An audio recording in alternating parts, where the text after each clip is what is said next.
ನನ್ನ ಹೆಸರು ಪವಿತ್ರ ಅಂತ. ಮದುವೆಗೆ 1 ಇಯರ್ ಆಗಿದೆ.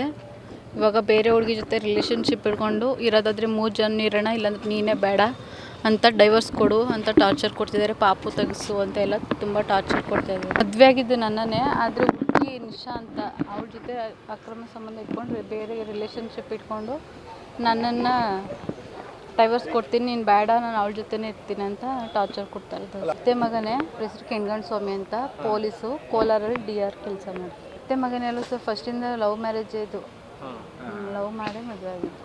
ಅಂದರೆ ಎಂಗೇಜ್ಮೆಂಟ್ ಆಗಿ 3 ವರ್ಷ ಗ್ಯಾಪ್ ಇತ್ತು ಸರ್.